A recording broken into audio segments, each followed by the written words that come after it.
Hello everyone, welcome to Numerical Hub. In this video we are going to see how to derive the banking of road. Before going to this video, please make sure that you subscribe my channel and hit bell icon so you get notification every time. Come to the topics. आज का हमारा topic है banking of road. ये हमने बनाया हुआ था banking of road. सबसे पहले बैंकिंग ऑफ रोड का मतलब होता है कि जो आपका प्लेन सरफेस है उससे सड़क को हमने कितने एंगल से उठाया है. जो इसके बीच में एंगल बनेगा रोड और हॉरिजॉन्टल सरफेस के बीच में, उसे कहते हैं बैंकिंग. जनरली आपने देखा होगा कर्व रोड जहां पे होता है, उस कर्व रोड में देखा कि आउटर सरफेस थोड़ा सा जो नॉर्मल जो उसकी हॉरिजॉन्टल होना चाहिए था उससे थोड़ा सा उठा होता है. यदि वो साइड से थोड़ा सा ऊपर होगा तो उसे कहते हैं बैंक्ड. तो बैंकिंग ऑफ रोड हो गया. ये बैंकिंग एंगल भी कहते हैं. इसको लिया हमने एक्स ओ वाई. ये जो एंगल बनाया था हमारा एक्स ओ ए, ये इस एंगल को हमने लिया था थीटा. ठीक है. और ये जो एंगल थीटा था उसे बैंकिंग ऑफ एंगल कहते हैं. अब इस पे जो व्हीकल्स है उस पर थ्री टाइप्स ऑफ फोर्स लगता है. कौन कौन से फोर्स लगता है? पहला है हमारा इसमें फोर्स में कि वेट ऑफ द बॉडी. जिससे wait of the body, wait of the body. Body यहां पे कार है तो कार लिख सकते हो. ठीक है. जो भी बॉडी हो, ठीक है, ये जो होगा ये लगेगा वर्टिकली, या तो अलोंग लिख सकते हो आप, अलोंग, वर्टिकली, डाउनवर्ड, डाउनवर्ड्स. ठीक है. ये वर्टिकली डाउनवर्ड्स की तरफ लगेगा, ये mg. ठीक है. वेट मतलब हो गया आपका, वेट इक्वल टू हो जाएगा आपका वेट ऑफ द बॉडी मतलब इक्वल टू हो गया mg. ठीक है. या यहीं पे लिख दो आप first point mg equal to weight of the body. ठीक है. दूसरा था हमारा नॉर्मल रिएक्शन. नॉर्मल रिएक्शन, इसको R से प्रेजेंट करते हैं. ये रहा R. ये नॉर्मल रिएक्शन फोर्स है. जो आपका रोड है, बैंक रोड है, उस रोड पे परपेंडिकुलर होता है. तो क्या लिखोगे? Along, vertically, upward, vertically upward, perpendicular to O A. O A जो सरफेस था उस पे पॉइंट होगा. ठीक है. नेक्स्ट सुना जाओ, थर्ड वन. ये तो हमारा नॉर्मल हो गया. अब हम चलते हैं तीसरा हमारा फ्रिक्शनल फोर्स लग रहा था. ये फ्रिक्शनल फोर्स देखो इधर ओ की डायरेक्शन में लग रहा था. Force of friction, force of friction, friction, इसको F से रिप्रेजेंट करते हैं. फोर्स ऑफ फ्रिक्शन जो था वो अलोंग, किसकी डायरेक्शन में जाएगा? वो ए ओ, अलोंग ए ओ. ठीक है.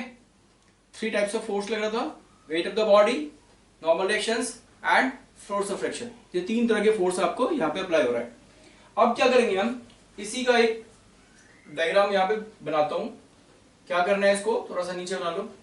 यहाँ पे आप सरफेस ऑब्जेक्ट ले लो. ये आपका ऑब्जेक्ट था. वेट ऑफ द बॉडी इधर गया, फ्रिक्शन इधर गया और नॉर्मल रिएक्शन इधर है. ये आर. डायग्राम इसलिए अलग से बना रहा हूं ताकि आपको कंफ्यूजन ना हो.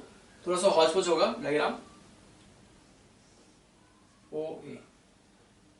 अब जो ये थीटा एंगल बन रहा था, इस थीटा एंगल से ही काम करो, एक ऐसे एरो बनाओ. इसके रेक्टेंगुलर कंपोनेंट्स कहते हैं. इस पॉइंट को P ले लो आप. ये ए बी था तो सी बी ले सकते थे, ऐसे कोई जरूरी नहीं है. बी पॉइंट है तो यहाँ पे P ले लिया हमने. जब रेक्टेंगुलर ये थीटा होगा तो ये भी एंगल थीटा होगा. क्या होगा? ये भी एंगल आपका थीटा होगा. क्यों? क्योंकि ऑल्टरनेट इंटीरियर एंगल्स फॉर्म हो रहा है. हमने पैरेलल लाइंस लिया था. अब क्या करो? यहां पे लिखो कि F can be resolve in two rectangular components. Two rectangular components.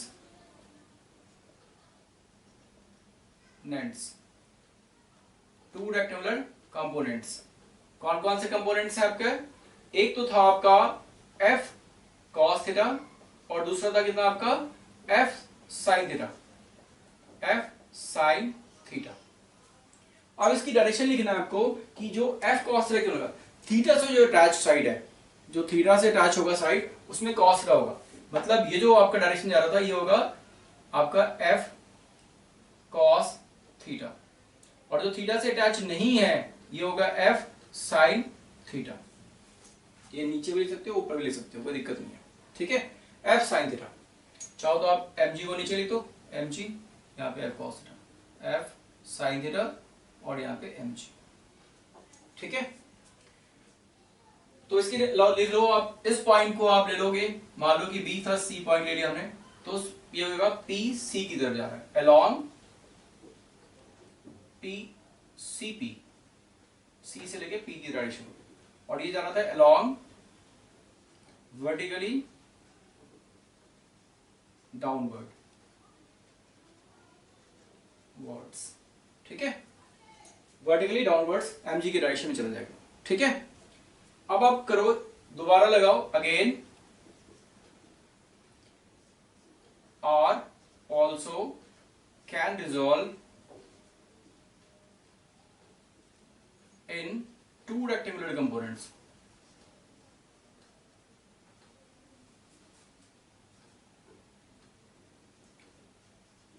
Components दो कंपोनेंट्स में डिवाइड हो जाएगा, आर का भी। अब यहां से भी आर के पगल निकालो रेक्टेंगुलर कंपोनेंट्स का, ये थीटा होगा यहां पे, ठीक है। तो थीटा हुआ तो ये बनेगा आर कॉस थीटा, क्योंकि थीटा से जो अटैच होता है लाइन वो बनेगा कॉस थीटा, और दूसरा बनेगा ये बनेगा आर साइन थीटा, यही लाइन दोबारा, ठीक है। इसलिए हमने दो बार एरो लिखा हुआ है इसमें, ठीक है। तो यहां पे हमने क्या करा कि आर कैन रिजॉल्व, फर्स्टली लिखा हमने R cos theta and second R sign theta, ठीक है। R cos theta in the direction of, इसको पी क्यू कर लो कुछ, C Q along C Q, या लिख सकते हो वर्टिकली अपवर्ड, ये अलोंग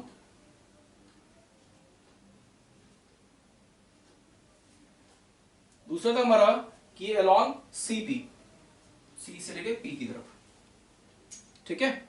ये बन गया, ये आपका था दो रेक्टेंगुलर कंपोनेंट्स हमने बना लिया, एफ का और आर का, ठीक है। नोट डाउन कर लो इसे।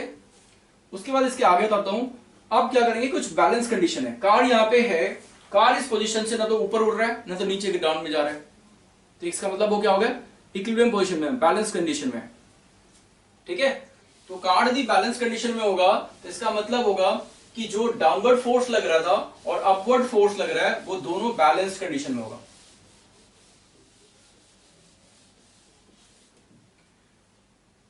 कार डज नॉट, कार के मतलब बॉडी भी लिख सकते हो कि बॉडी नहीं मूव कर सकता, या एट इक्विलिब्रियम पोजीशन लिख सकते हो, यहां पे at equilibrium,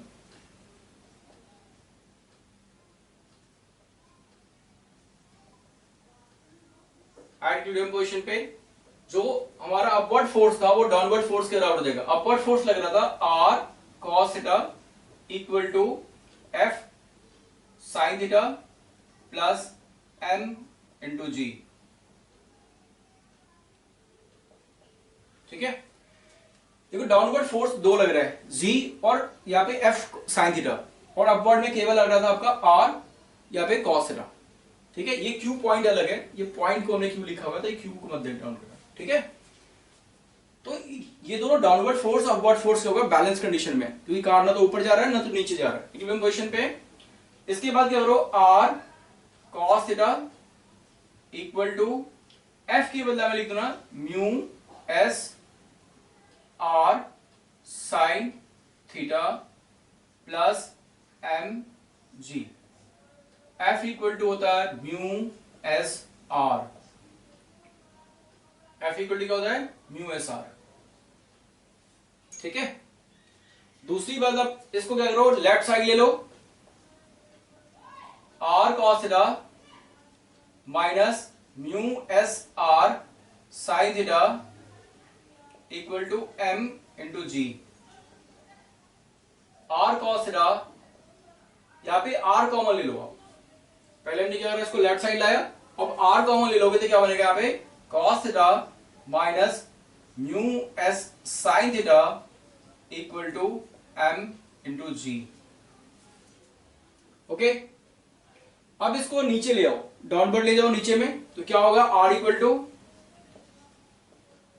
m into G upon cos theta minus mu S sign theta. इसी को आप इक्वेशन नंबर फर्स्ट ले लो। सिंपल सा चीज है, केवल आपको ये ध्यान रखना है कि r cos theta equal to f sin theta plus mg होगा, मतलब ये बैलेंस कंडीशन में है। ठीक है, उसके बाद इक्वेट करके f equal to mu S R देना। म्यू है कोएफिशिएंट ऑफ फ्रिक्शन, लेकिन यहाँ पे s लिख दिया हमने तो ये कोएफिशिएंट ऑफ स्टैटिक फ्रिक्शन हो गया। ठीक है, अब required centripetal force, required centripetal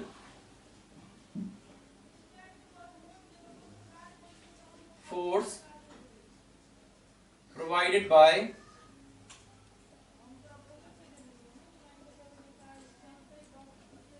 required centripetal force provided by।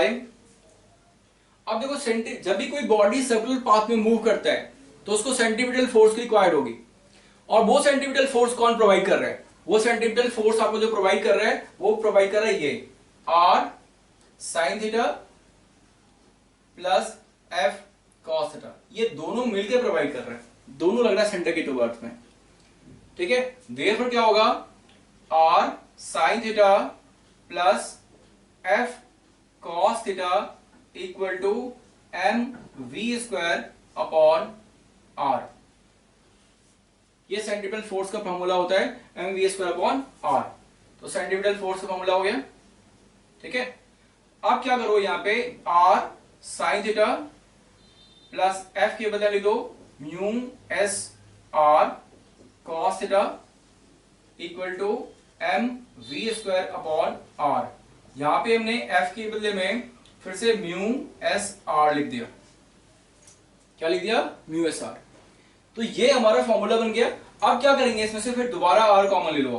क्या करोगे, r कॉमन ले लिया तो बनेगा sine theta plus mu S cos theta equal to m v square upon r। ठीक है, चाहो तो आप यहीं से r की वैल्यू डाल दो या इसमें से भी r की वैल्यू निकाल के आप इक्वेट कर सकते हो, डिपेंड करता है आप पे। तो हमने यहीं से डाल दिया इसकी वैल्यू फ्रॉम इक्वेशन फर्स्ट। क्या होगा, mg upon cos theta minus mu S sign theta into sine theta plus mu S cos theta equal to m v square upon r। ठीक है, तो ये हो गया हमारा m इंटू जी। जो g हमारा है m है वो कट कैंसिल आउट हो जाएगा, m से m को कैंसिल कर दिया। ठीक है, अब इसको सही से प्रॉपर लिख लो आप, तो r को नीचे ऊपर लेके चले जाओ तो r इंटू जी हो जाएगा। सही से लिख लो, यहाँ पे क्या होगा जी आर या R G into sine theta plus mu S cos theta upon cos theta minus mu S sign theta equal to V square equal to V square.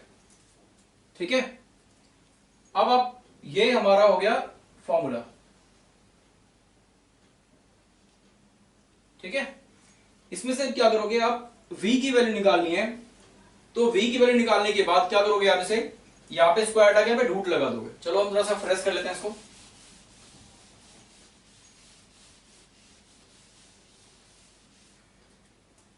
v equal to हो जाएगा root under r into जी, r into जी लिख दिया plus sign theta plus mu S cos theta upon cos theta minus mu S sign theta. ठीक है, इसके बाद हमने क्या करा इसमें कि साइन कॉस इसके बाद क्या करना है आपको, डिवाइड करना है numerator and denominator by cos theta. cos theta से डिवाइड कर दोगे आप तो ये साइन अपॉन कॉस, यहाँ पे cos बाय cos तो आप लिख भी दो root under G R G, sine by cos जो होगा आपका टेन हो जाएगा, डायरेक्ट लिख दो टेन थीटा, कॉस से कॉस कट जाएगा तो होगा म्यू एस, और यहाँ पे कॉस से कॉस कट जाएगा तो हो जाएगा one minus mu S of sine theta था तो साइन बाय कॉस टेन हो जाएगा टेन थीटा। ठीक है, ये हो गया v का फॉर्मूला। ठीक है, तो ये आपका बैंकिंग ऑफ रोड में मैक्सिमम वेलोसिटी कितनी होती है ये लिखा होता है। यदि आप कहीं जाओगे टर्न रोड पे तो देखोगे आप कि लिखा होता है कि स्पीड लिमिट कार का अलग, ट्रक का अलग और टू व्हीलर्स का अलग। तो ये जो स्पीड लिखा होता है वो इसी से निकाला जाता है, इससे जितना निकलेगा उससे थोड़ी कम लिखी होती है। ठीक है, तो आई थिंक आप लोगों को समझ में आ गया होगा। यदि किसी तरह की कोई डाउट लगे आपको तो आप वीडियो को दोबारा देख लो, दोबारा देख के उसके बाद यदि किसी तरह की उसके बाद भी डाउट आ रहा है तो कमेंट करना, आपको उसका सोल्यूशन जरूर मिलेगा। ठीक है, किसी और क्वेश्चन में भी आपको दिक्कत है तो वो भी आप कमेंट में लिखो, उसका भी सोल्यूशन मैं दूंगा जरूर। यदि वीडियो पसंद आए वीडियो को लाइक कीजिए, अपने दोस्तों में शेयर कीजिए। यदि हमारे चैनल पे आप नए हो तो आप हमारे चैनल को सब्सक्राइब जरूर करें।